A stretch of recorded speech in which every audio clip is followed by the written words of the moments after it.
সূত্র করে বলছি না, এই এলাকায় হিন্দু, বৌদ্ধ, খ্রিস্টান সকল ধর্মের মানুষেরা থাকতে পারে।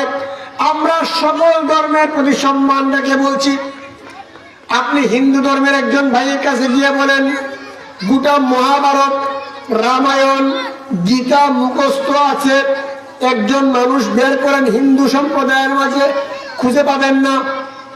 আপনি খ্রিস্টান ধর্মাবলম্বী মানুষের কাছে গিয়া বলেন আপনাদের বাইবেল গ্রন্থ পুরা মুখস্থ আছে, একজন মানুষ দেখান, খুঁজে পাবেন না।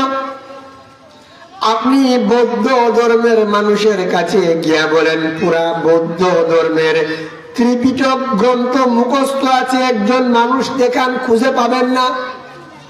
কিন্তু আমাদের কোরআন, আল্লাহ রাব্বুল আমিন যে কিতাব নাজিল করেছেন কোরআন, মুসলমান ধর্মের কাছে এসে বলেন আপনাদের কোরআন মুখস্থ আছে, একজন মানুষ দেখান। আলহামদুলিল্লাহ, একজন নয়, 100 জন নয়, হাজার হাজার নয়, লক্ষ লক্ষ কোরআনের হাফিজ সারা দুনিয়ায় বিস্তৃত আছে।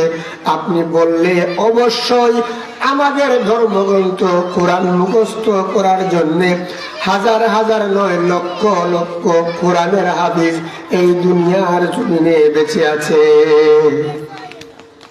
কারণ আল্লাহ পাক রব্বুল আমিন বলেন ইন্না নাহনু নাযালনা যিকরা ওয়া ইন্না লাহু লাহাফিজুন, এই কোরআন নাজিল করেছি আমি আল্লাহ, আর এই কোরআন সংরক্ষণের দায়িত্ব আমি আল্লাহ নিজে নিয়েছি। সুবহানাল্লাহ,